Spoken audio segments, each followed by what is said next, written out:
It is May 19th, 2021, and we will start our session. Welcome all, and we'll start with the pledge.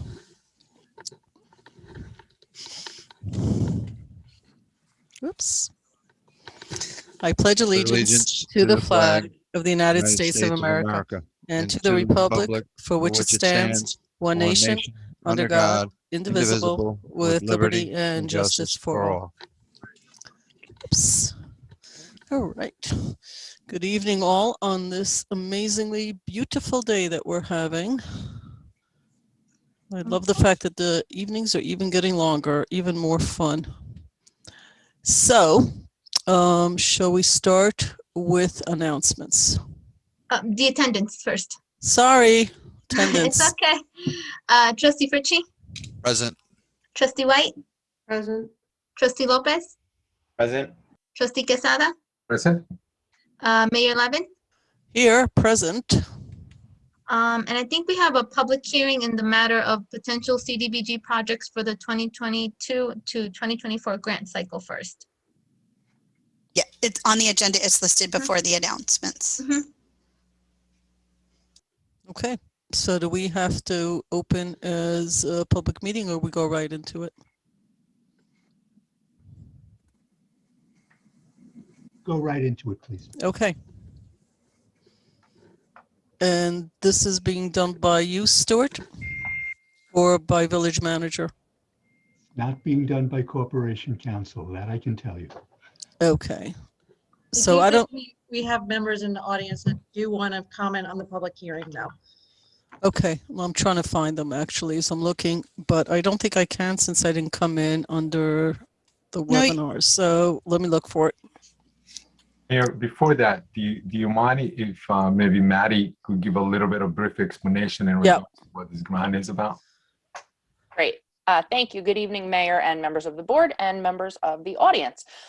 So just to give by way of overview, the village is engaged in a process of getting ready to apply for the CDBG, which is Community Development Block Grant Program, for the coming 3-year cycle that, as the clerk mentioned, is 2022 through 2024.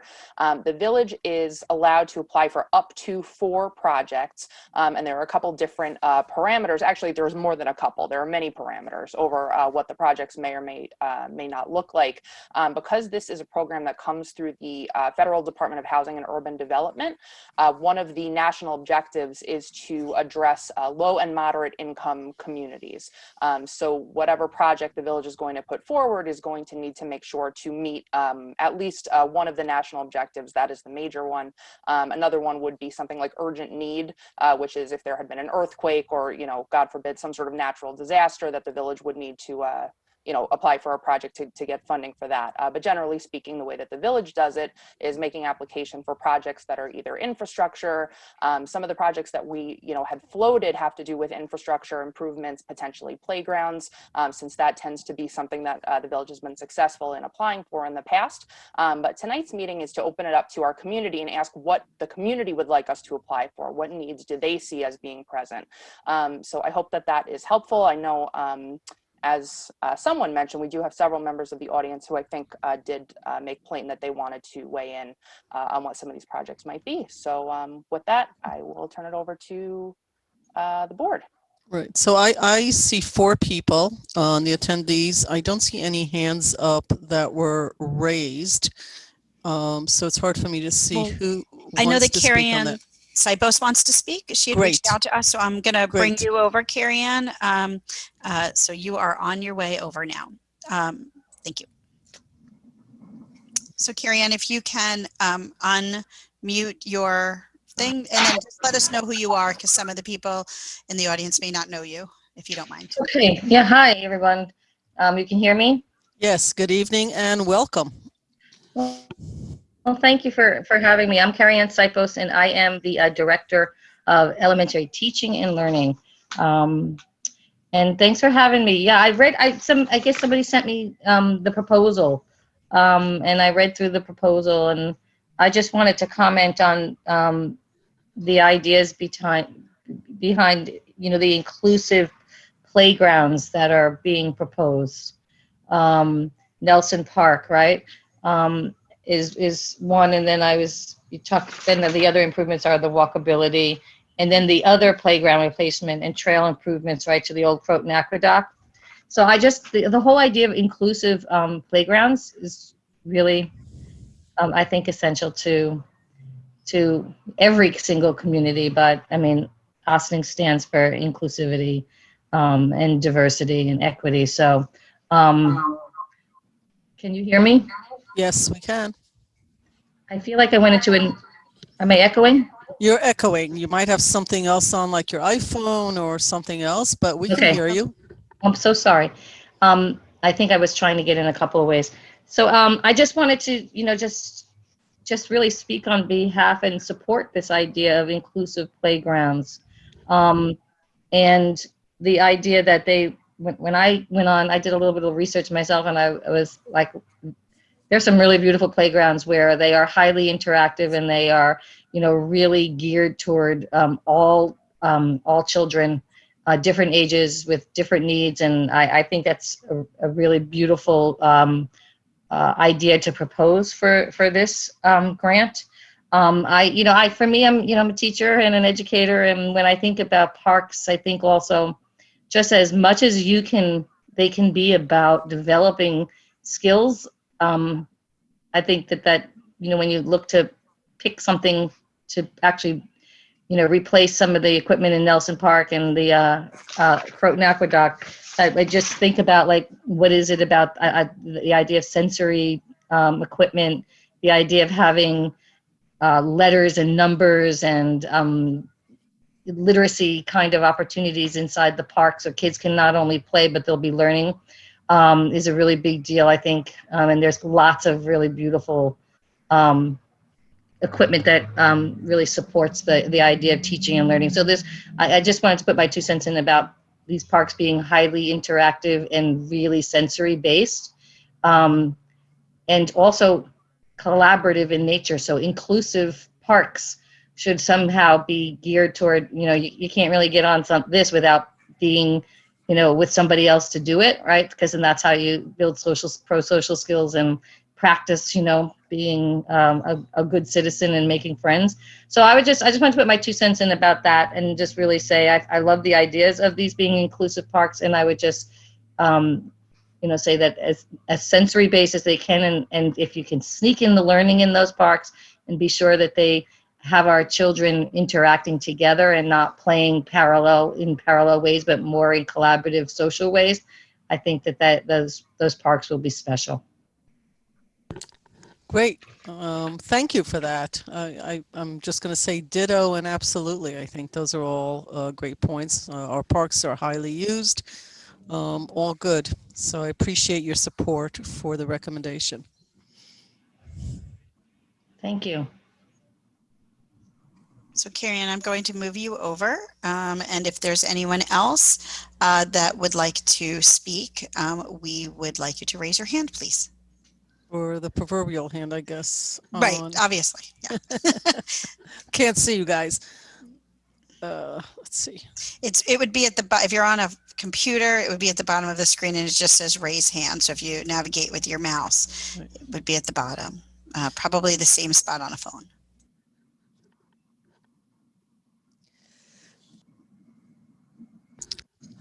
Well, we're stalling for a minute or two, always giving people the opportunity to scroll around and find the hand or let us know. I'm not seeing anything. Are you?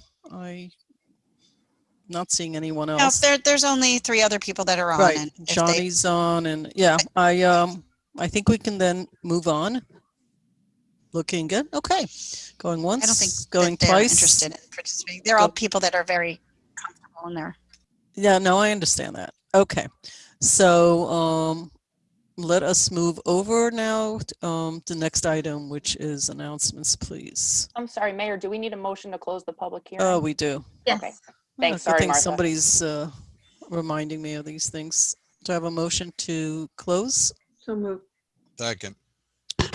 Any comments from the board on any of this? Nope. I just have to say I like the projects that were put forth. let's go for it. Let's hope for the best. Okay, Martha. Okay, all those in favor? Aye. Aye. Okay, moving on to mayor's and trustees announcements. Okay, announcements. Trustees? No, nobody.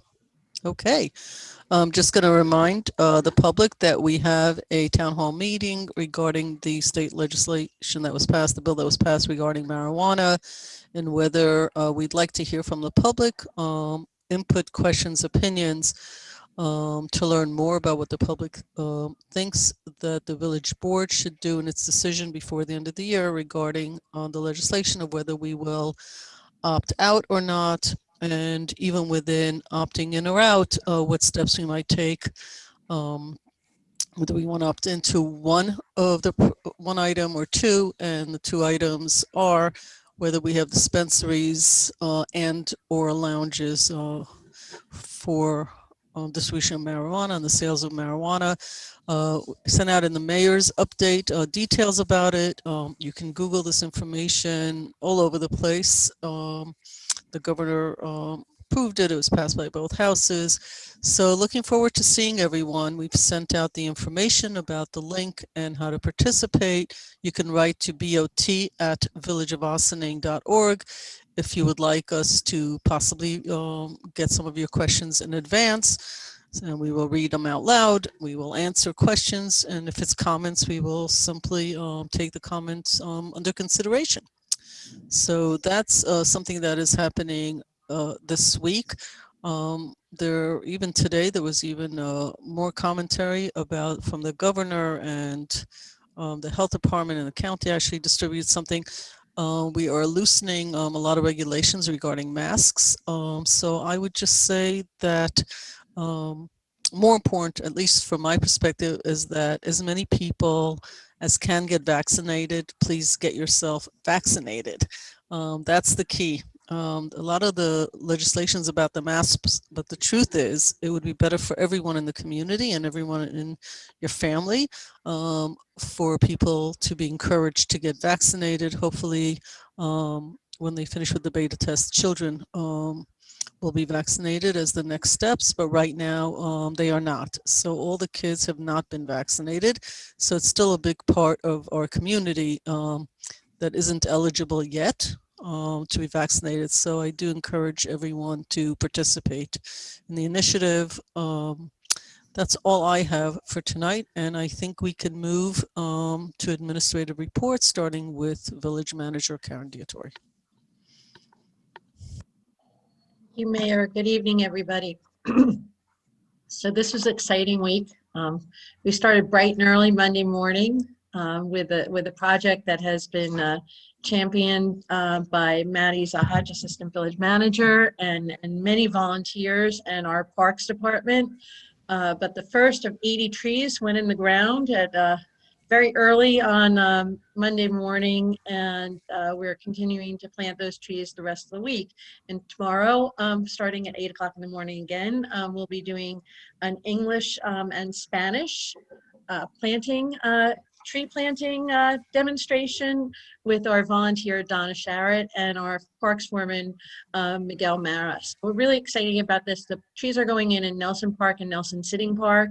It's 16 varieties of native species trees, along with the supplies that we need for doing the work and consulting about this, all completely paid for by a grant from New York State, an urban forestry grant. And the in-kind match that we were committed to was really the work of our staff and our volunteers. So we're really happy. It's a lot of work for the staff, 80 trees, and these are big trees. But everybody's doing a great job, and we're so excited. They're going to look beautiful.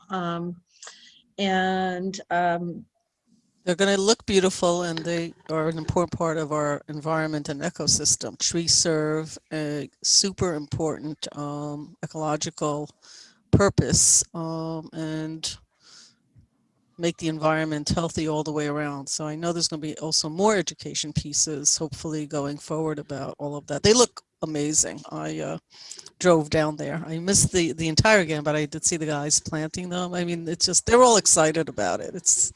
It was actually joyful. So I appreciate all the work. They do. They're native species, and each tree provides an ecosystem that attracts pollinators and hundreds of different kinds of insects and birds and species. It's really quite wonderful, and there is a huge, just what we've learned in the short time. And I just want to thank Maddie and the staff for all their hard work, and our volunteers as well. It's been a great community-wide effort. And on the topic of trees, we had a bit of a sad news on Walden Road. A 300-plus-year-old red oak had to be taken down. Our Director of Public Works, Paul Fraley, and his staff, along with Con Edison took down the tree. It was diseased. It was at the end of its life. Trees have long lives, but everything, it's a living thing. 7 foot wide the tree was. It was an amazing job. It took the better part of all last week to take it down. So as we take that down, I think it's a fitting homage that in its place we're planting 80 new trees in the village of Ossining. So that was sort of a bittersweet tree story over the past couple of days. Also want to let people know that if you're interested in learning more about what we do at the Village of Ossining, we have internships available, working in various departments, our planning and building and planning department, human resources. We have some administrative jobs that have to do with our environmental sustainability program. So if you're interested, you can get more information on our website or Indeed, and you can also email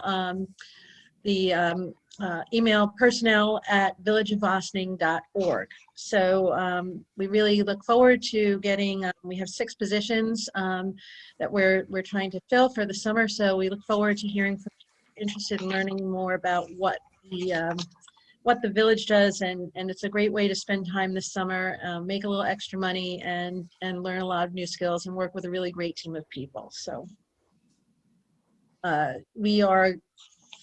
it is grant season. So in addition to the community development block grants that we are applying for, we are also looking at the Consolidated Funding Application Grant, which is sort of a one-stop shopping grant that's put out by New York State.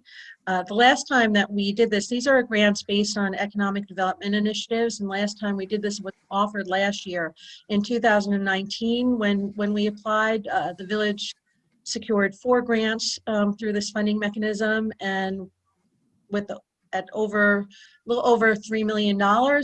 Most of that money is for the new water treatment plant, but that is where we acquired the funding for the remediation of 200 Main Street, as well as for the parking study. So we're looking at that right now. We will be coming back to the board in the coming weeks to let you know which grants we're going to be applying for, which ones are most viable, but we're looking forward to hopefully securing more funds going forward. In addition to the community funding that we applied for from Congressman Mondare's Jones' office for our road diet implementation, we will also be applying for funding through Christian Gillibrand's office, our senator, in Washington. We were looking for also support of road diets, and we're evaluating whether we can apply for funding for some of the elements of the water treatment plant as well. And that grant is due next week, so we'll get our applications in for that, and we'll keep you posted. We're moving forward on the things that we got grant money for. So we have received 5 responses for the 200 Main Street remediation RFP responses, and we're reviewing those now. So we'll be interviewing to have a remediation specialist come in and complete that work. As you know, it's due for completion before the end of this year. So we are on target for that. Our parking study, we are looking to do, wrapping up some of the community engagement. We're looking to do some additional community engagement in Market Square during the farmers market, as well as virtual engagement. But that study is beginning to wrap up, and we are also continuing work on our road diet study as well, where we've just completed a series of community engagement sessions. We'll be getting reporting back on that shortly to the board. So we have a lot going on. We're busy. We're excited to be outdoors, planting trees, writing grants. We're grateful for the warm weather and the fact that we're starting to come out of the pandemic. We will be opening all the village municipal buildings for full-time from 9 a.m. to 4:30 p.m. starting June 1st. And we will have certain mask protocols in public areas, and we will still be screening. But we do look forward to having the public be able to come to our buildings, particularly the clerk's office, DPW, building and planning, during the regularly scheduled pre-COVID hours. And our rec programs will continue to operate. The rec center has been open pretty much full-time anyway, but we are expanding programming and other opportunities there. So thank you very much. Thank you. And we are moving to Corporation Counsel, Stuart Kahan. Thank you, Mayor. Good evening, trustees and staff. A few things to report. Since April of 2020, the village has had its own local state of emergency as a result of the pandemic, resulting in 3 local emergency orders. The current state of emergency, local state of emergency, expires on May 22nd, and it will not be renewed. So the state of emergency in the village of Ossining will conclude on Saturday the 22nd, and with that, the 3 local emergency orders will similarly conclude. So no more filing, Martha, with all the news organizations or the Gazette. I think I've seen my signature in the Gazette more times than I've ever seen my signature before. So it's interesting, to say the least. But we're pleased to say that has concluded. As the mayor related earlier, the state has put out some new guidelines. There is a 2-page document called Reopening New York, which came out today, which is a fairly difficult to follow chart as to all the different rules and regulations. Depends on size and this, and if you're vaccinated, if you're not. But effectively, what it means is that if you are fully vaccinated, you do not have the mask requirements except at pre-K to 12 schools, public transit, homeless shelters, correctional facilities, nursing home, and healthcare settings. However, businesses, municipalities like the village can set certain restrictions that they still have with regard to mask wearing and things like that. So hopefully the state will come out with something that's a little simpler to follow than their chart. I will say that the state also today came out with a 23-page guideline for summer camp. And it is lengthy. It talks about the need to have requirements because, as you know, many of the folks attending summer camp will be under the age of being vaccinated. And so there are strict rules there still with regard to 6 feet distance and with regard to staff members who may or may not be vaccinated. So I'm sure that Bill Garrison and his staff have this already, but these rules and regulations are longer than almost anything else that the state has come out with, certainly recently. I will say that the state's declaration of emergency is continuing. I believe now it's through the 16th or 17th of June. That does extend to the suspension of the open meetings provision with regard to in-person meetings. So that is at least through the middle of June. We will wait to see if that is continued. On tonight's agenda, we have, I'm pleased to say, many appointments to our boards and commissions, which is nice, and Martha will get to that shortly. We do have, with regard to the final generic environmental impact statement, there's a resolution of acceptance of the FGEIS by this board. so that it can be put out to the public. There are also resolutions dealing with authorizing the manager to sign a lease agreement with Independent Hose Company. As many of our viewers may know, Independent Hose owns their building. So we have to have a lease in order to have our trucks at that location. There are also some other resolutions relating to the CDBG grants that Maddie talked about earlier. There is going to be a joint meeting with the town on May the 24th with regard to not-for-profits and their CDBG requests, as well as another meeting that this board will be holding next Wednesday to deal specifically with the projects that we've already discussed tonight. And finally, there is a resolution allowing the village manager to renew our cyber insurance policy. And given what we already saw earlier this month with regard to the Colonial Pipeline, it is important to keep our cyber insurance up to date. It actually expires tomorrow.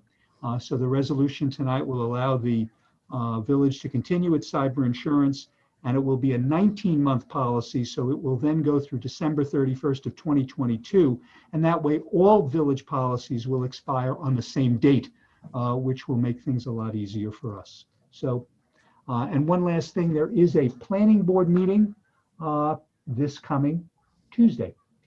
So if anyone wants to attend that meeting or virtually watch it, they can, and all documents for that meeting are online. Thank you, folks. Thank you. I got about halfway through the camp piece. I've never seen anything like it. And I know that most camps, private and public, are already in full swing. The camps, some of them start next month.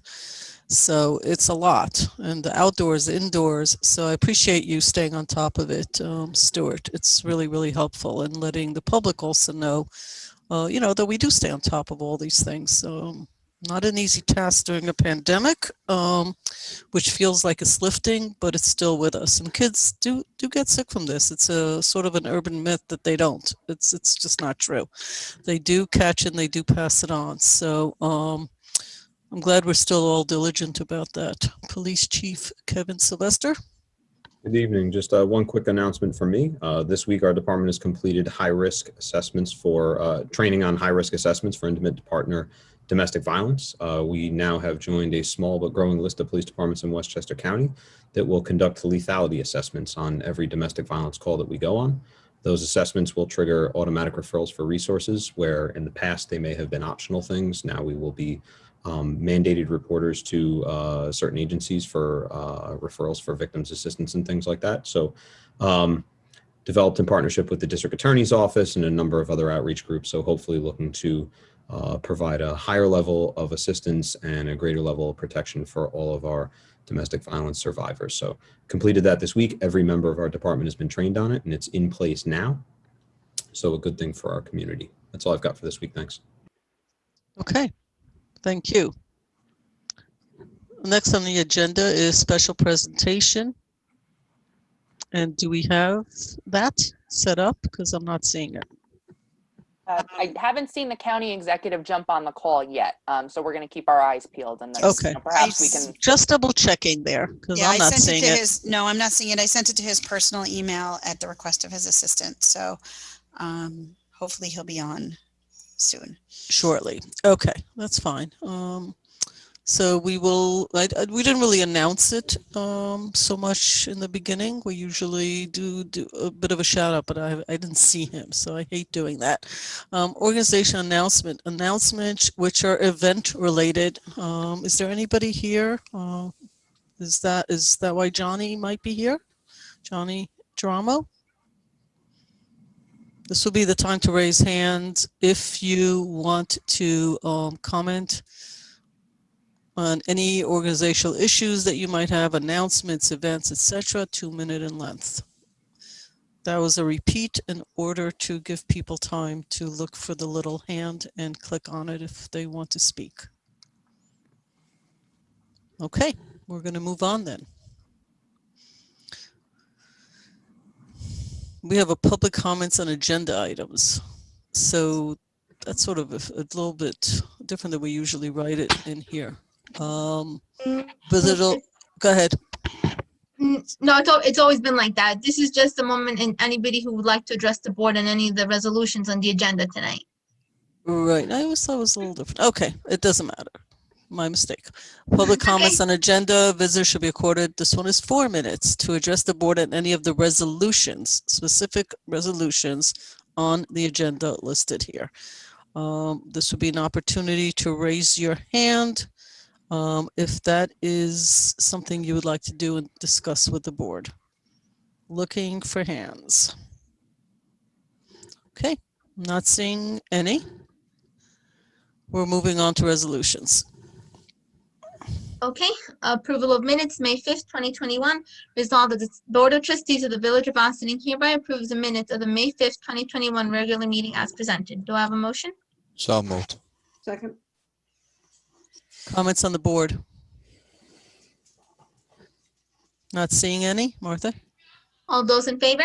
Aye. Aye. Opposed? Okay. Approval of voucher detail, May 19th, 2021.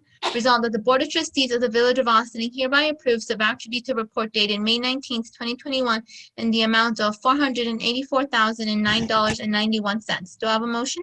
Then we'll talk about it. So move. Second. Any comments on the board? Manny, do you have anything? Usually No, this is your spot. Nope, nah, we're good. It's pretty good. Yes. It's- Okay then. And we're moving on. Martha? All those in favor? Aye. Aye.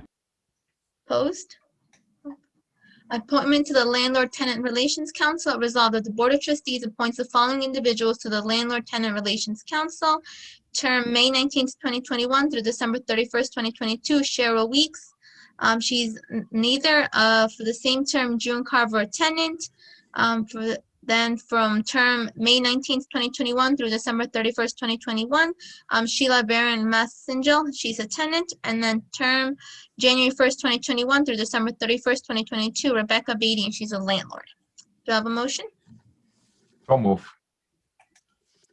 Second. Anybody want to comment? If I may, Mayor. Please. Jamie, thank you for coordinating a lot of this stuff with me. It's definitely a lot of work just to coordinate interviews, sure. And I do want to thank everybody that actually did apply for this. We had a lot of people that were interested. Dana White and I interviewed some of them that were very that they had applied for different boards or different commissions that they were interested in. Disappointed that one person, I wasn't able to pick her for the landlord-tenant. Dana won on the flip of the coin, I want to say. Well, it wasn't a coin flip. There was no coin involved. I know. She can hear you. She's on the meeting. That's okay. We know. We I'm see good with her. that. He knows. But it was a fight between ourselves. No, I'm just kidding. No, but I'm very happy that actually the people that were able to be part of the landlord-tenant is actually they totally have different skills and valuable skills for this board and commission. So I'm very happy to be part of this, and thank you for the support of the board. Thank you for the mayor for giving me that opportunity to do this. To Julie Johnson, Atima, there were members on that they will participate in the interview process. So I'm very happy to support 100% the people appointed and reappointed as well, because we are Rebecca. She's been with us now for the past. This is her second term actually, so I'm very happy to reappoint her for this position. So thank you. Thank you, Deputy Mayor Quesada. Excuse me, Mayor. I just wanted to. I see the county executive Latimer on here. I want to finish. We're in the middle of a vote, right? Are we voting on this? Yes. All those in favor? Aye. Aye. Aye. So Opposed? No. Go. So we're going to stop here. It's a great spot, by the way, because we are adding more volunteers, citizen volunteers, resident volunteers to our boards, landlord-tenant. There'll be a few more announced. You know my view about volunteers. I've written about it a number of times. Backbone of our community. We have not only large number of volunteers, but highly involved in these committees that help our boards make decisions, inform us, is so very much appreciated. It takes work, it takes teamwork, and I can't say enough about the help that we receive and how involved people, and oftentimes people that start on these boards, myself included, end up running for office, end up getting involved even more in government, end up understanding really everything they ever learned in their civic classes and history classes really comes to fruition. We very much appreciate everybody. I know some of you are on the call, so it's very much appreciated. We're just going to take a pause here. We know the county executive is busy tonight. We're always appreciative that our representatives and our county executive comes and gives us updates about what is happening at the county level. Welcome. Thanks very much, Madam Mayor, and to the rest of the village board and everyone else involved. I'll try to be brief because I know you've got a long agenda tonight. And I do appreciate the opportunity to visit every so often, just to give you a little sense of what's happening. You have in Catherine Borgia, a terrific representative who I'm sure stays in very close touch with you about these things. But I like to visit as well. What I'll first mention is what I think everybody knows is that we're seeing now a significant drop in the COVID virus extent in the county. We're down now to under almost 800 cases, active cases of coronavirus, 814 to be specific. In the middle of January, we were at 11,500 cases. So to go from 11,500 down to 814 is good news. We had back in January about, I think the exact number was 588 people hospitalized for COVID. The last number we saw was 58. So we're down, there's a tremendous amount there. And while fatalities are a tragedy, even if you have one person pass away, back at that point in time, we were losing about 20, 30 people a week. This past week, we've lost 6, which is still, 6 more than we'd like to have. But all of the numbers are heading down, which is very good. It's been a consistent decline since where we were in January.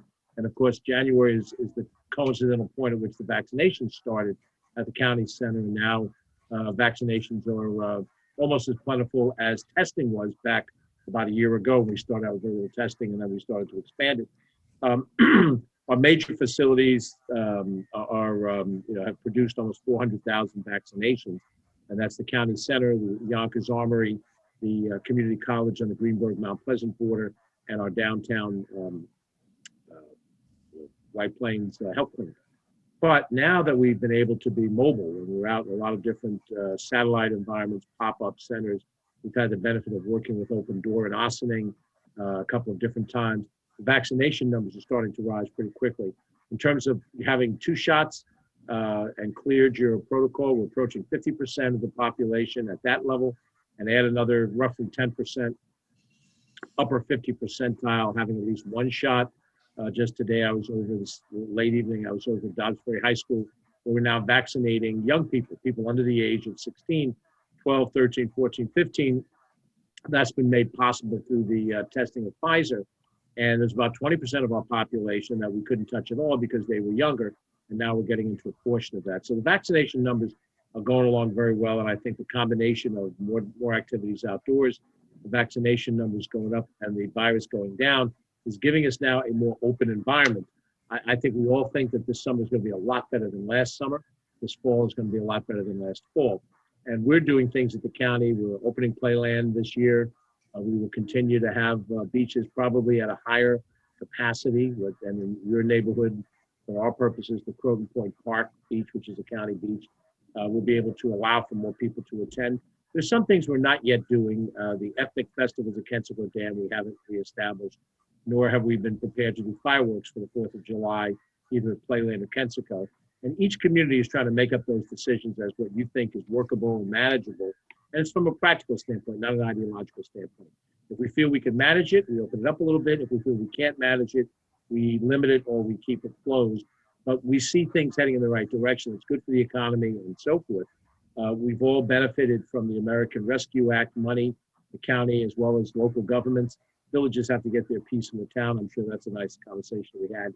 But for our purposes, we're trying to continue to use money that we get from that purpose to help small businesses where they need grants, to help feeding in situations where there are people who are still out of work, still unable to feed their family, to provide a mechanism for that.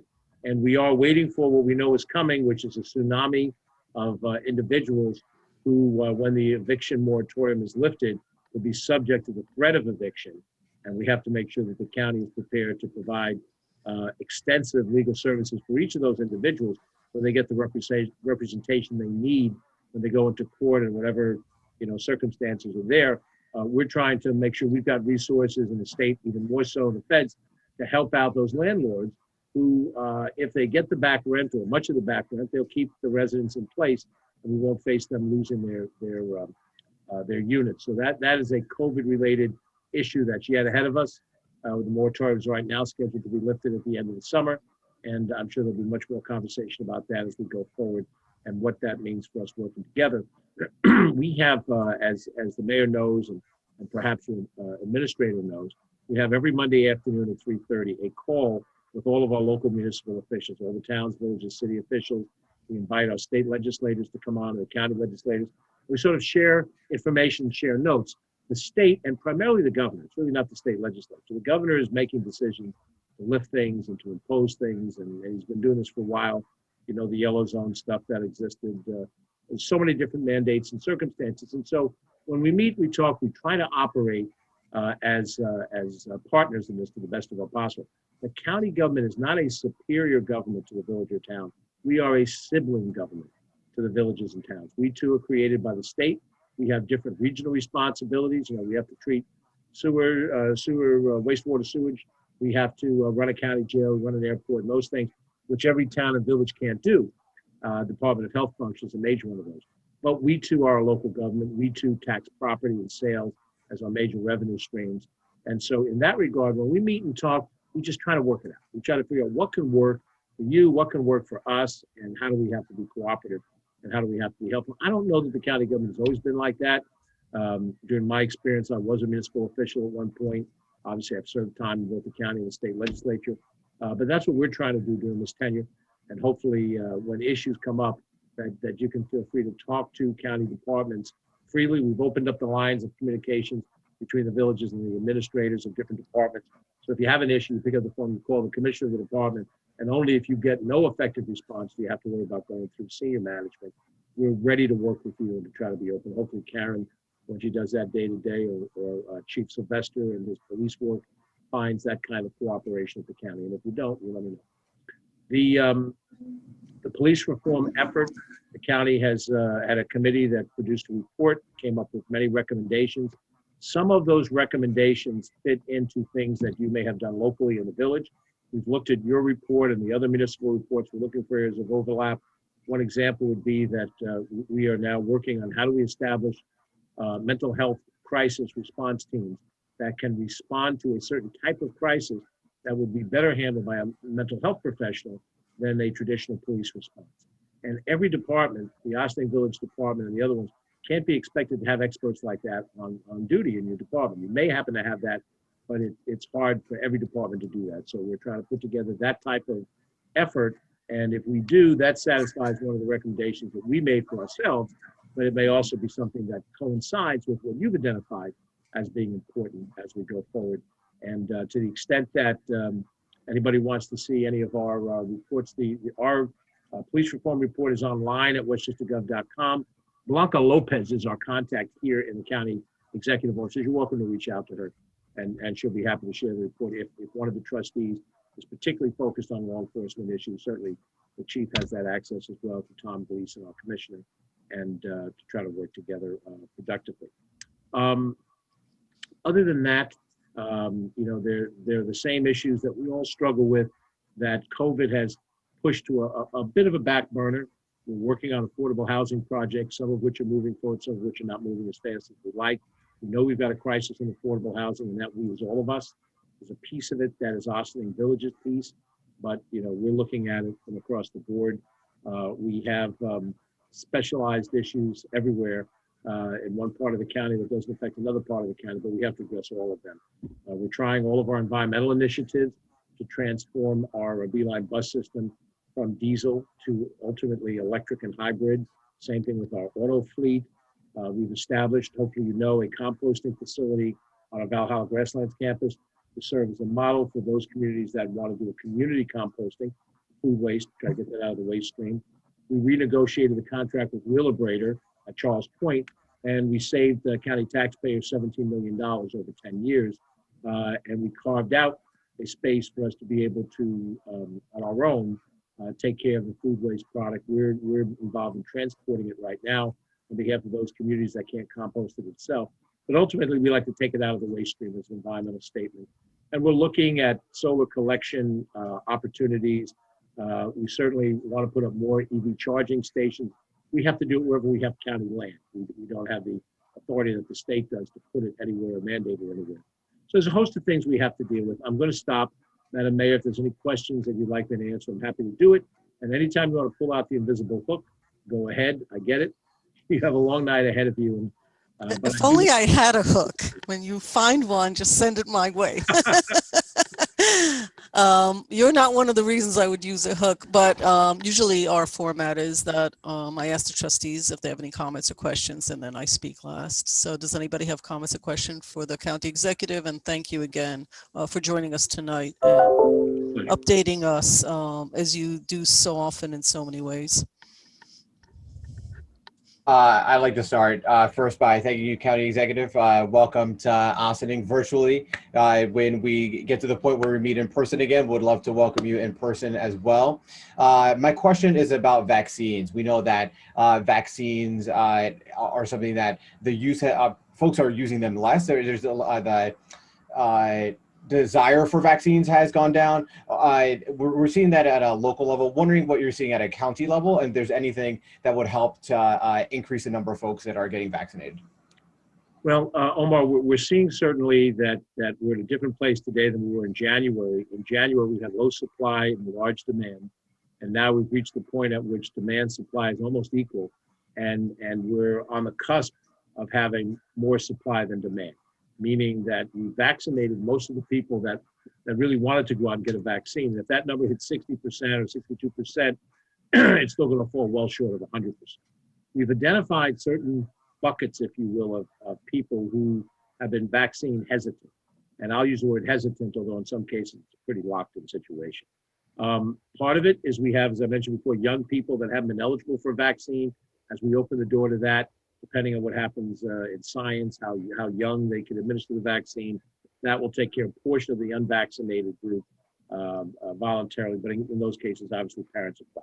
You have a group of people from 18 to, I'll say, 29. They're young, they're healthy, they're in the prime of their life. Leans more male than it does female, and they don't feel they need the vaccine, they don't want the vaccine. You know, if they live a certain healthy lifestyle, they don't want anything else in their body. And they certainly don't think they're going to suffer from the disease, and they're probably right, although they could be a carrier of the disease if they get it and then give it to somebody who's vulnerable, either in their family or that they come in contact with. So that's one target we're trying to reach out to. In a media standpoint, we've done some public service announcements with the New York Knicks in the playoffs. We're Knicks fans, we're happy about that. And with the Rockettes, and they're obviously younger aged people in that cohort, to try to help, get the message across. And of course, Obi Toppin, the great Ossining player who's now playing for the Knicks. I mean, how proud is that? I went to Mount Vernon High School, and I had 4 NBA classmates when I was there all those years ago. So I remember how great it was. I obviously could not play basketball, but to have that kind of prominence in the community is really a wonderful thing. And so we hope that will help us with that cohort.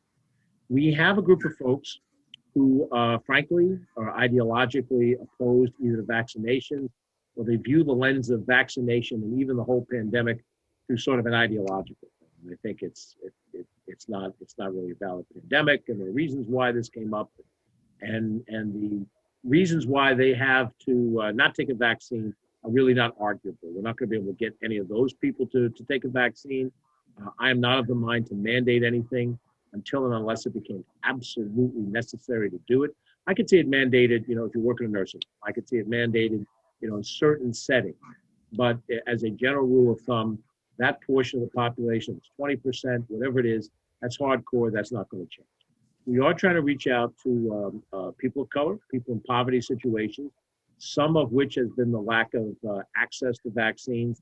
They don't have the mobility that a person who has a car and so forth can deal with.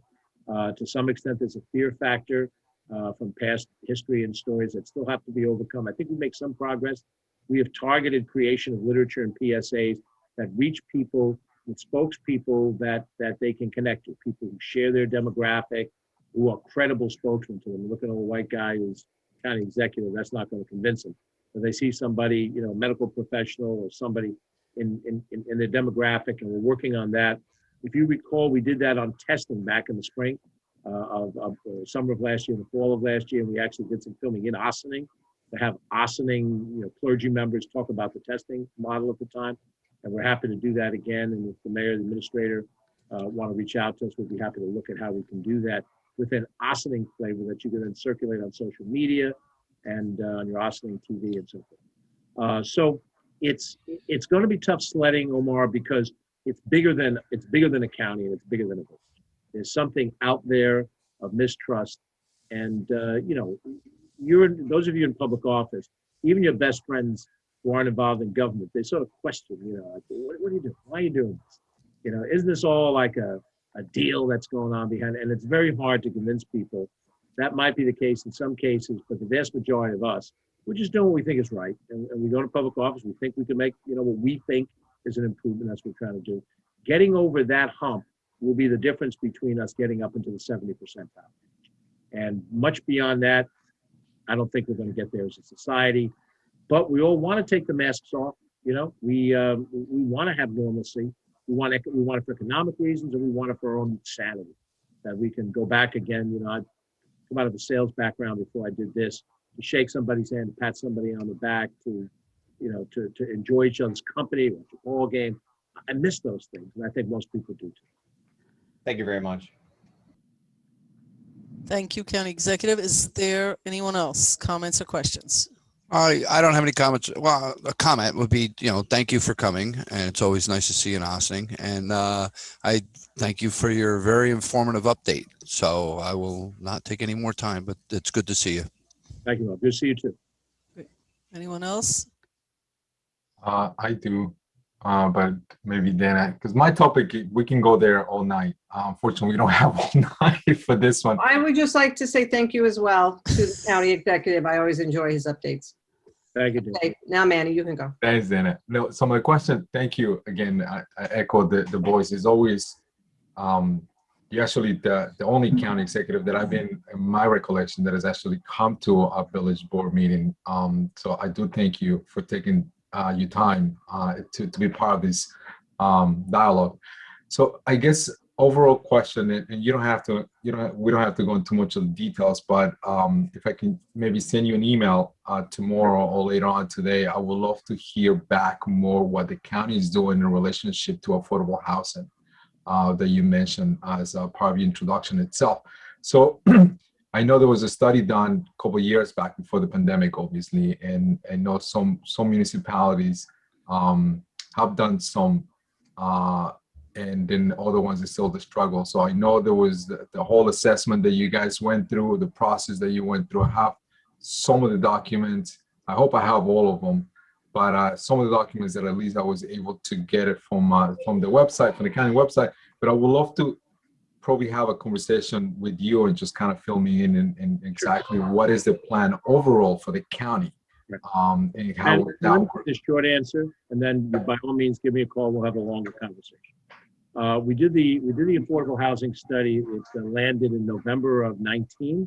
We started regional meetings right after the new year with clusters of communities that were in somewhat close proximity, the Sound Shore communities, because people move about between those communities, the big cities, and the Hudson River Valley towns. So COVID hit, and the projects that were underway were considered essential construction, and they continued.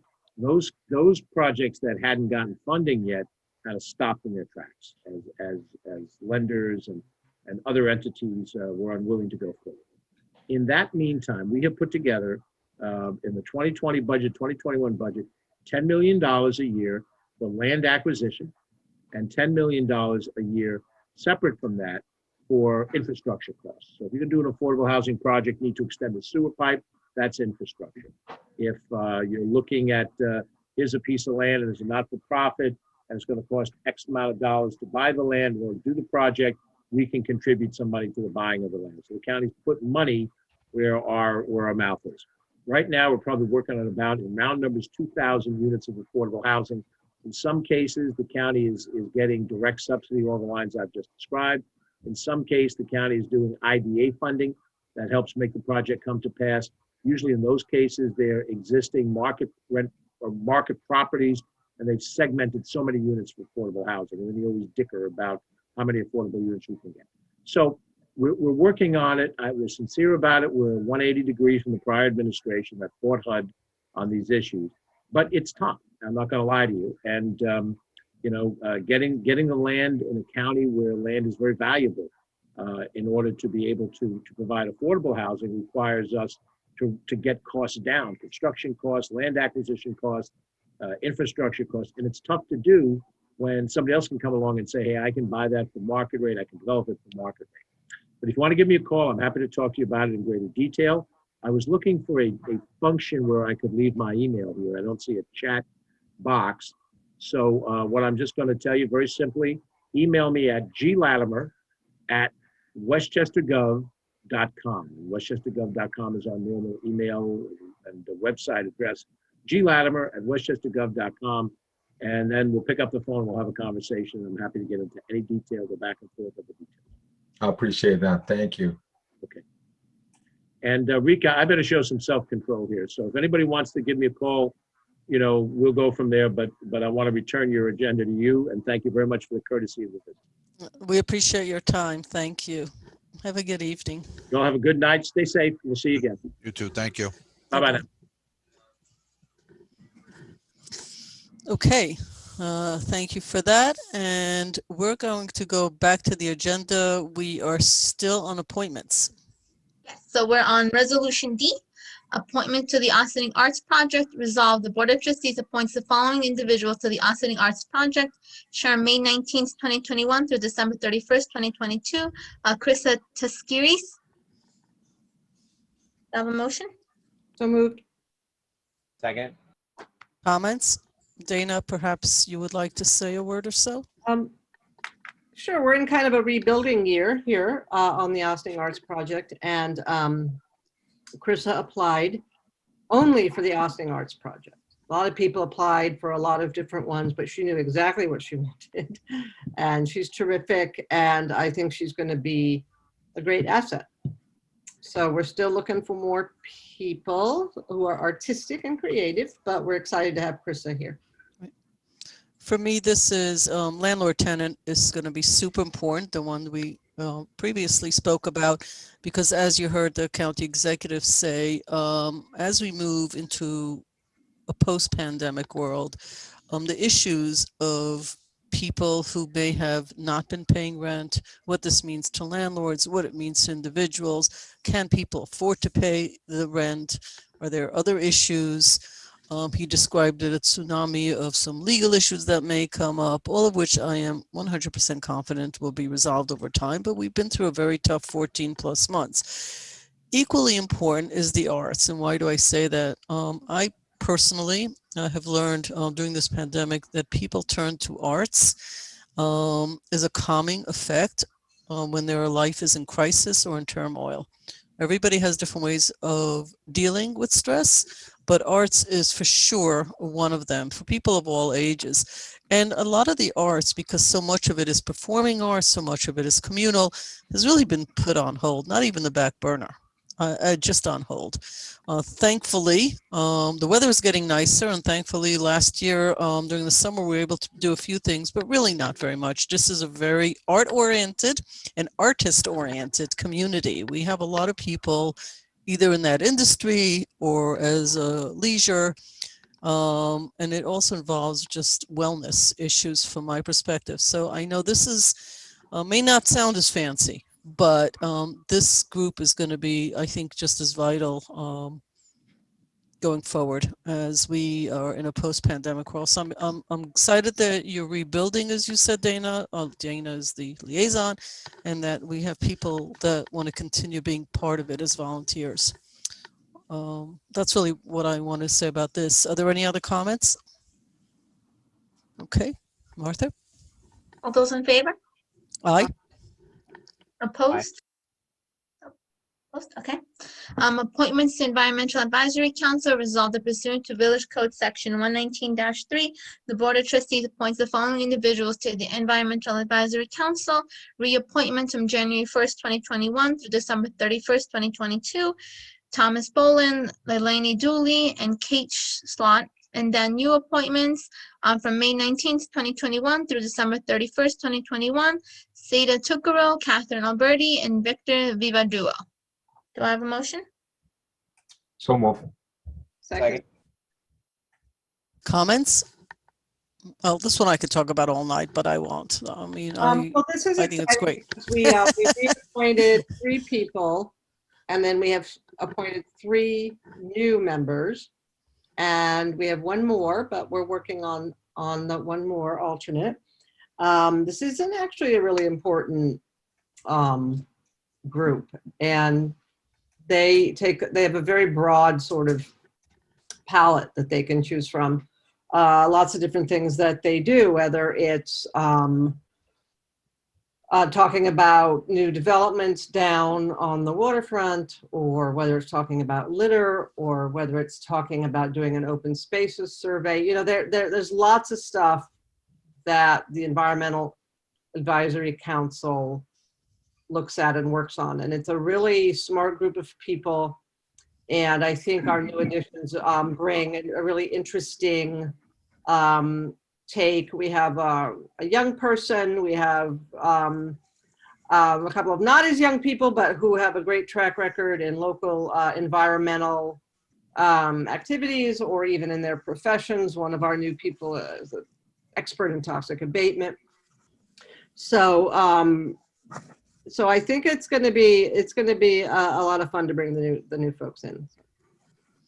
Yeah, I see you've been busy, Dana. So thank you. Thank you as well for all your time. I mean, we don't oftentimes thank members of the board for the work that they do. And so I do want to thank you for putting that into play, and for Stuart for getting this done so quickly as well, to make sure. And Stuart Kahan also participates in this particular board on a regular basis. So take the opportunity as we appoint and reappoint to thank you as well.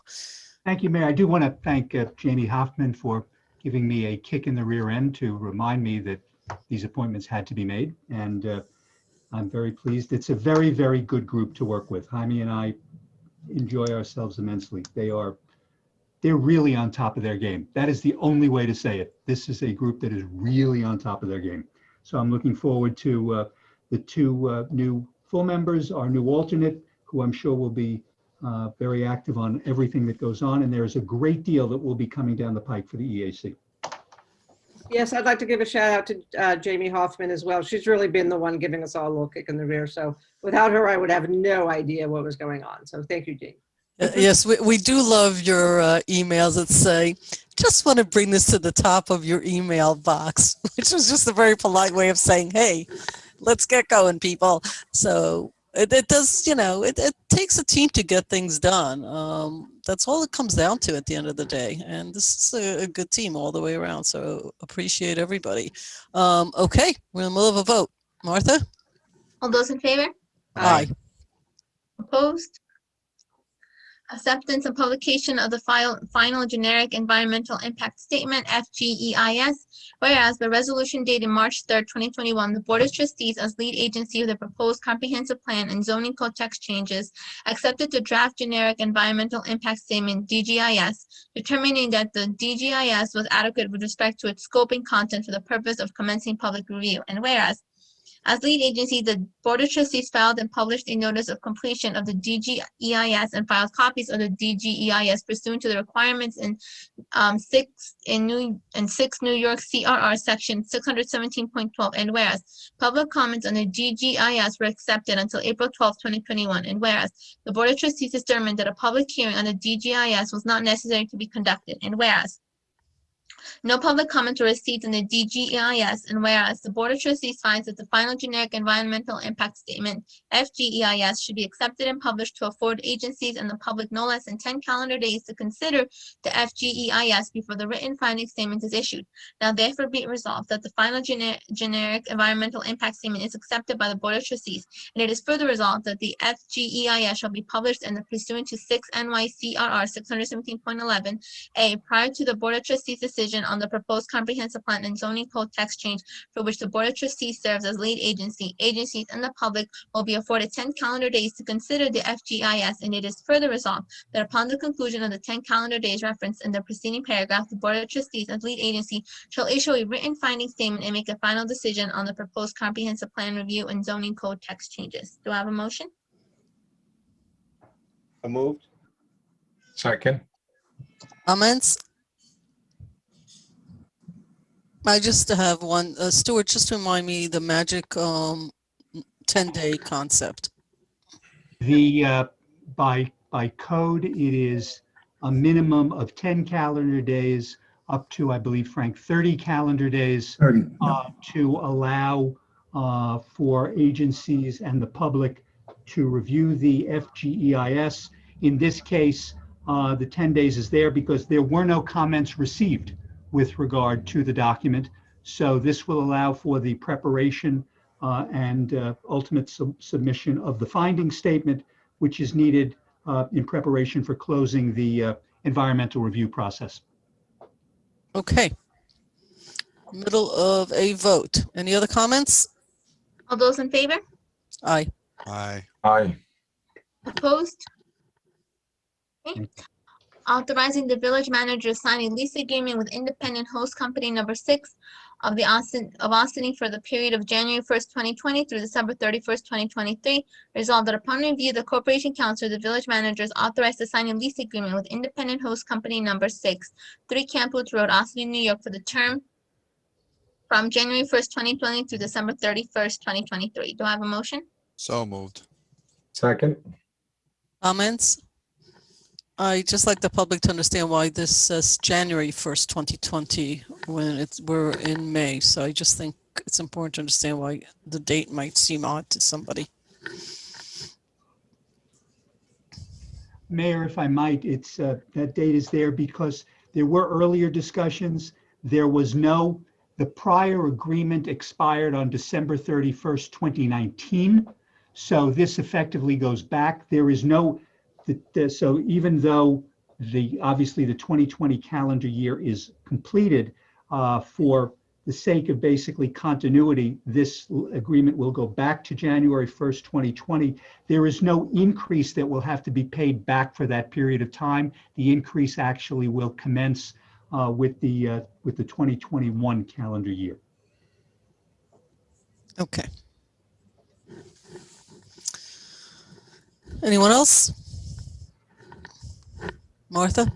All those in favor? Aye. Aye. Opposed? Authorizing the village manager to sign a proposal with General Code CMS LLC.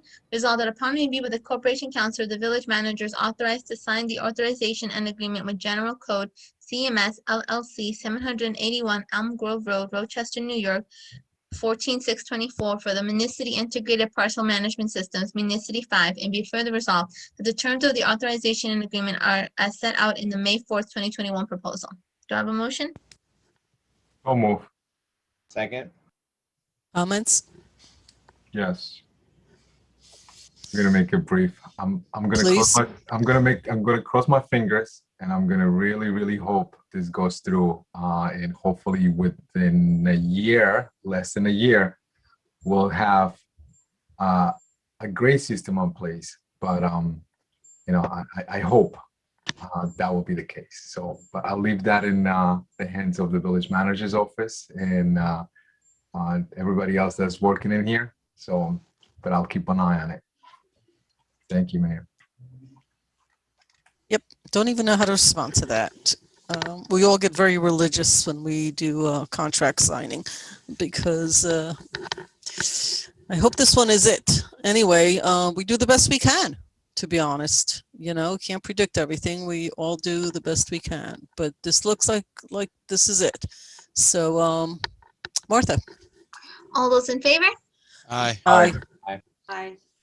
Opposed? Okay. Resolution scheduling meeting of the Village Board of Trustees for May 24th, 2021. Whereas the Office of Community Renewal administers the Community Development Block Grant CDBG program for the state of New York and provides financial assistance to eligible municipalities and not-for-profits to develop viable communities by providing decent, affordable housing in suitable living environments, as well as expanding economic opportunities, principally for persons of low and moderate income. And whereas to be eligible for CDBG funding, not-for-profits must present proposed funding requests at a public meeting of the municipal boards in which they operate. And whereas the Village Board of Trustees desires to hold a joint meeting with the Town Board of the Town of Ossining to hear presentations by the not-for-profits that operate within the Town of Ossining and Village of Ossining. Now therefore be it resolved that the Village Board of Trustees hereby schedules a meeting for Monday, May 24th, 2021 at 7:30 p.m. for the purpose of hearing from the not-for-profit corporations for CDBG funding. And be it further resolved that pursuant to Executive Order 2.1 dated March 12th, 2020, extended by Executive Order 2.107 dated May 10th, 2021, the meeting will be held via the Zoom platform, and that those individuals who want to watch and/or participate in the meeting, the following contact information is provided. Do I have a motion? So move. We need a second. Is that Second. you, Bob? Yes, it is. Comments? So this is a joint meeting with the town? I'm sorry. I'm new here. Yep. So Yes. if I may, it is sort of a community tradition, is my understanding, that every time the CDBG cycles come around, the town and village board hold a joint meeting to give the requisite platform for our local nonprofits to be able to get on a public agenda, have the public meeting where members of the community can weigh in on the projects they've put forth, and then they use the minutes that our clerk provides as part of their application. So it is something that we do to make sure that we keep our nonprofits in compliance. And Trustee White, as Maddie pointed out, it makes it easier this way. It's only one meeting, because otherwise they would have to come before both the town and the village, because it's the work that they do within those municipalities. So therefore, one joint meeting makes it easier. Great. We're not actually, though, being asked per se to do anything. It No. is really informational, because they're required in the municipalities. It doesn't say that it's that they're registered here, but it is where they work, that they then can add it to whatever they need to do to also Correct. apply for the grants, is the way I'm saying it out loud, so that I think for me and for the public, so that we're clear about what this is. There are no decisions being made. This is really, if you will, a service to all the non-for-profits who are trying to themselves get grants as non-for-profits and need the municipality's involvement in it. The requirement for their funding requires that the meeting be held. There's no ask to the municipalities. They just have to have this meeting, and they have to, like, we have to provide the minutes of the meetings that are being held with regard to the village projects. They need minutes with regard to the same thing. So they informed us. Yeah. Great. Happy to do it. And who from staff is going to such a meeting? Like, who's required to be there? I will be there. I'll be there. The regs don't say who has to be there. But So do board members have to be present? I'm just asking. I didn't see it anywhere in writing, so I just don't know. I don't want to. Do board members have to be? Is there a tradition that the entire board goes? Is it a representative of the board? What is the suggestion here? It's contemplated as a joint meeting of both boards. So ideally, Okay. you would have a quorum of each board at the very least. Thank you. Okay, we're in a vote. Martha? All those in favor? Aye. Aye. Opposed? Okay. Call for public hearing, Village of Ossining's proposed 2023 to 2024 Community Development Block Grant CDBG projects.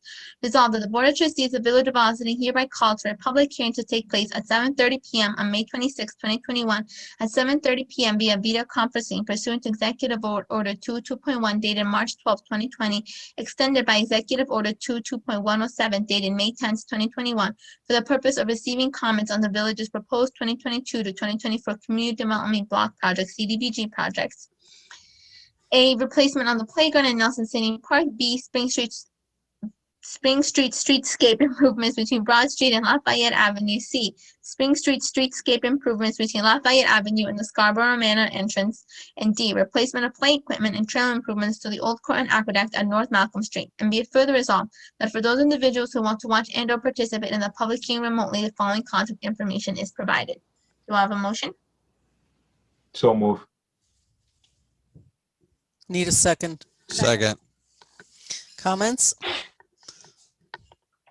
Well, this seems to me to be similar to the one we just talked about, except this is us as a village with our programs and our desired outcomes to be presented in a public forum as well. Similar to what the nonprofits do. I happen to like these programs. I am a huge believer in inclusive playground. Where I work, we have an inclusive special needs playground. It is life-changing if you've ever seen kids play on it, and everybody can play on it. But it is, when you see that, you almost wonder why they're not replacing every playground around the country, because it just makes a lot of sense. It's available to 100% of the community rather than less than 100%. So I think these are great. I'm sure we would want to do even more projects, but works for me. But I look forward to the meeting. Are there any other comments, or do we go to a vote? Looking around the gallery. Just a quick comment. The list of projects, or however you want to call it, how are they derived? The list of projects were derived by, so it's a combination of things that we know our community needs, that we also know will fit what really ultimately is a somewhat narrow criteria. So the community input, obviously we get input on those if people do bring ideas to us, but the scope and the criteria and the ability to get the funding is really based on a fairly narrow window of different types of aspects of the checkpoints that each project needs to meet. So basically we look at things that we know we need to do, things that we know will hit those marks, and then we generate the projects that way. And explain what streetscape, define streetscape to me. So I can let Paul do that. Paul's right here. So Paul can talk about it more specifically, but a lot of it is accessibility. But I'll let Paul talk about it more specifically. Thank you, Karen. As you know, CDBG, we're happy it was resurrected because it wasn't with us for a while when the county, when that money was caught up in the issues. But now that it's started again, we made application for the first funding cycle for last year and this year, and the streetscape project that'll be taking place this year is on James Street, and we're going to look to do a full sidewalk improvement along the James Street corridor, which is perpendicular, if you will, to Spring Street. We were looking to pick up on what we did on Broad. The question was, though, what is streetscape specifically in this context? And I'll tell you by example, streetscape in the CDBG context is in the appropriate demographic for the CDBG overlay on Spring Street, but it's also been the appropriate area, and we've used CDBG dollars for a lot of the Main Street work, which included the stamped concrete and the decorative time period lighting and sidewalk replacement and curb replacement. We've done on Upper Croton Avenue, Main Street, Broad Avenue, and we've done a lot of streetscape projects with them, and that's basically what the streetscape entails. Spring Street scope, which is to be developed for the 23-24 project potential, is the entire Spring Street corridor from Broad Avenue all the way down to Scarborough. But after consulting with the county, they thought it would have a better chance at application if we broke it up into two sections. That's why you see that's why Martha read it as two separate projects, because instead of $1 million plus project, they thought we'd have a better chance if we did 2 500,000 and did them in sequential years, and they can share more money to other communities that way, but still satisfy Ossining with one big project. And based on how the county, whose planning department does a lot of the upfront soft costs, like the surveying that they coordinate, and the plans are developed in the planning department there. They felt that they could develop them at one time, and we could probably bid it at one time, but still consider it 2 separate funding cycles. And the Spring Street corridor streetscape is going to be more focused on sidewalk and ADA accessibility and curbs and some drainage improvements that we need to do along that corridor.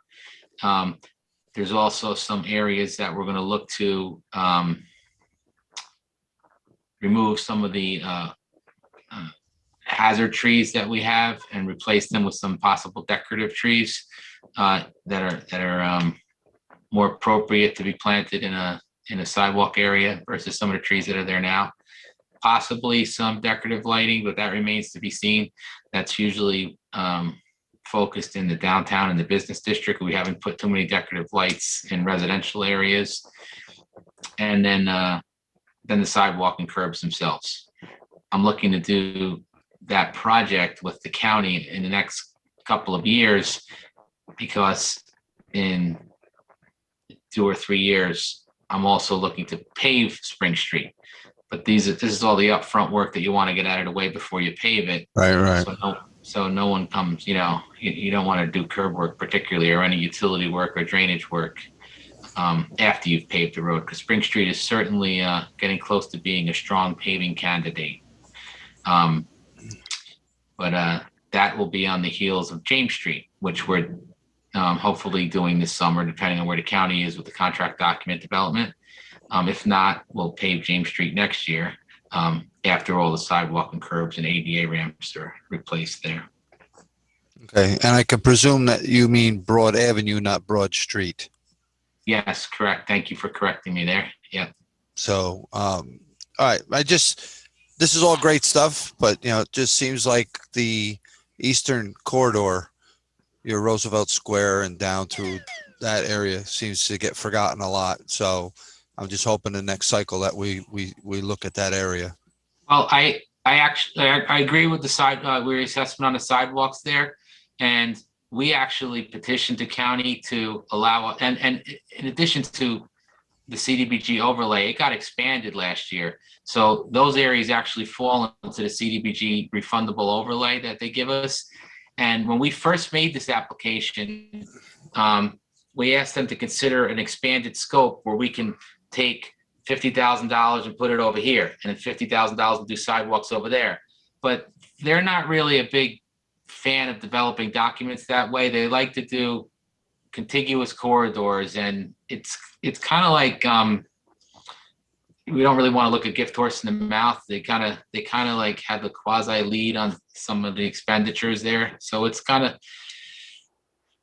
something that we definitely appreciate getting, but we also don't want to buck the system too much. We've been very gracious, but we also have, through the budget process, concrete and blacktop monies that the board puts aside. It's not CDBG money, and I anticipate going into those areas that you referenced, and some of the other areas. I'm not going to mention them here because I don't want to make any commitments, but there's other areas where I'd like to go into intersections and make ADA and pedestrian improvements with the money that's presently in our budget. We have about $1 million in our comprehensive street maintenance budget already allotted to our capital program. Some of that is chips that we're gonna. It's going to be about 250 to 300,000, depending on how the governor ends up enhancing the chips like he usually does. But then we have about 750 commitment from carryover, which I was holding for James Street, and then other roads to be paved this year. But that money can also be used for concrete, because that's how the capital borrow is defined. And I'm certainly going to hit other areas other than James Street this summer with curbs and sidewalks and ADA improvements. Okay, thanks, Paul. Welcome.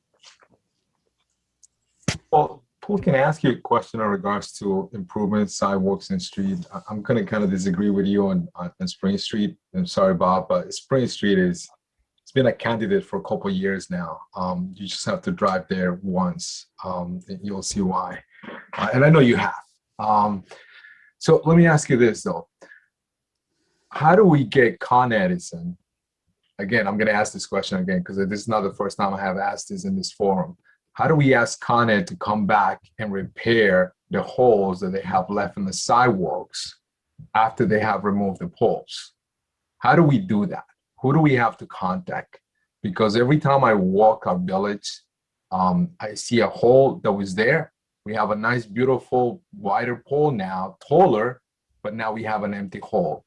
And half of the time, they either break the sidewalk, they put gravel in there, they just put stone on it, and they leave it there. And so it becomes a hassle for the people that try to walk on the sidewalks. So how do we get them to the table? What do we need to do to get them to fix this?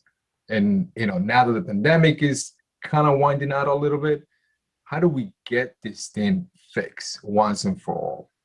What do we need to do? Well, I'll start by saying I have them very high on a pedestal right now because they saved us probably in excess of $25,000 by taking that tree down for us on Walden Road. So that's a beautiful thing that Con Ed did. But with regard to some of the other functions, it is something that we stay on top of. We have a running list of, they pull a permit for that work, right? Every time, whether it's a pole replacement, gas work, or underground electric work. There's always a street opening permit pulled, and that comes into us routinely. They fax it over. They tell us they need an emergency code 53, and then they have at it, whether it's gas or underground electric. Then the crew that does that work is not the same crew that does the restoration. It's not like here where the public works, if they dig up a sewer and fix it, then they backfill it, and then they restore the road. Con Ed is broken into many divisions, and the gas division and the restoration division are not one and the same. And typically the restoration is contracted out to subcontractors, and they typically don't come in and do those restorations until they have enough to come in and do. It's tough to get them to come back to do little spots, and very often, because it's there's usually a delay between when the work is done and when the restoration is done. Very often, some of the standalone or isolated restoration needs are missed. But we have a running list that we send them over very often to our gas liaison, our electric liaison, and when it's required, we reach out for our municipal liaison, which I think all of you saw in the email that I sent around about the tree. Those are the two folks that we reach out for when it gets to that point. And eventually they do come back and do the restoration. I know it's frustrating when you see things so like— let me ask you this, and I guess we can have this offline conversation at the same time, but what can we fix these holes? Instead of waiting for them, because now, again, this has been several years now, at least. Well, take a look at the pandemic, and then prior to that, when there was two poles on the same location and they were removing one, they weren't fixing the other one. So why can we fix this? And you don't have to go through this, because I know this is not a topic. I would love to hear what can we do to fix those issues, because right now it's been over a year. I'll give you a short answer so we don't go too far into the weeds. The short answer is liability. They dug it, they own it, and they're insured for it. If we go out and try to restore their project, and then we end up taking ownership over there, and then something happens in that area, either during or after, and for any time period, then Con Ed is kind of off the hook because we touched it. However, if we're going in there and doing a restoration or road paving, for example, where Con Ed never came back and did the trench restoration that they were supposed to do, then we do pick up and fix it. in that time period. Or if we do a full sidewalk replacement where there's a hole from a pole that they ripped out of the ground, we will certainly address it then. But we're not going to take out isolated incidents and repair them. Often we go around and put temporary fill into some of their patches that have turned into potholes. That's a thing that we do quite often just for the emergency need of doing that so no one gets hurt.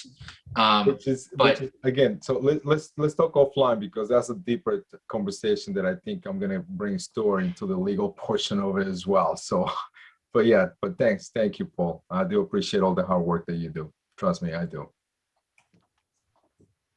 Thank you.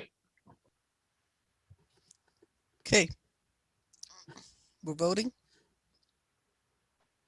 All those in favor? Aye. Aye. Aye. Opposed? Okay. Resolution authorizing settlement Metallized Carbon Corporation, whereas Metallized Carbon Corporation, 19 South Water Street, Ossining, New York, filed a notice of claim against the Village of Ossining on April 23rd, 2021. And whereas Metallized Carbonation alleged that it sustained damage to its property on February 2nd, 2021. And whereas the Village's Corporation Counsel reviewed documents submitted by the claimant and therefore concluded that settlement of this claim was warranted. Now therefore be it resolved that the Board of Trustees of the Village of Ossining authorizes settlement of the claim of Metallized Carbon Corporation for $6,505. And be it further resolved that the Treasurer of the Village of Ossining is hereby authorized and directed to pay to Metallized Carbon Corporation $6,505 in settlement of the aforementioned matter upon delivery to the Village of Ossining of a general release to the village for settlement of the claim. Do I have a motion? So moved. Second. Comments?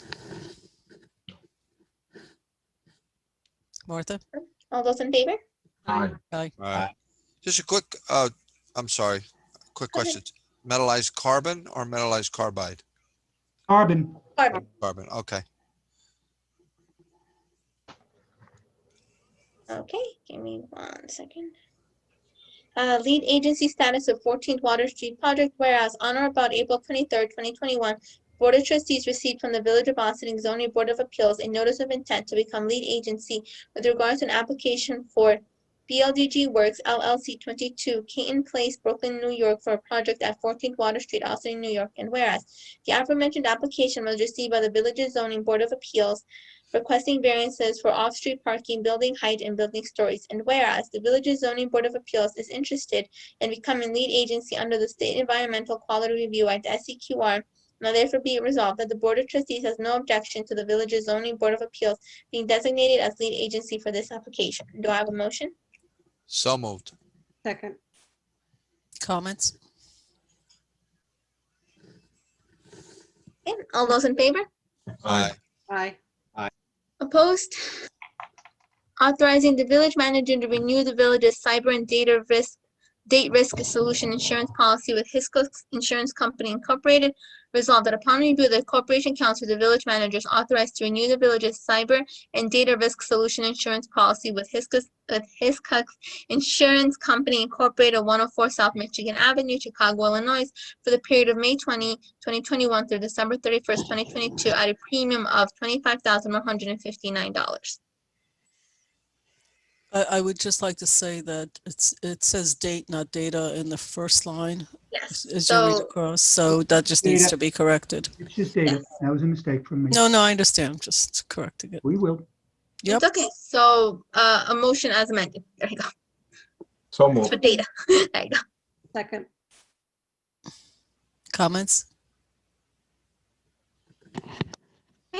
All those in favor as amended? Aye. Aye.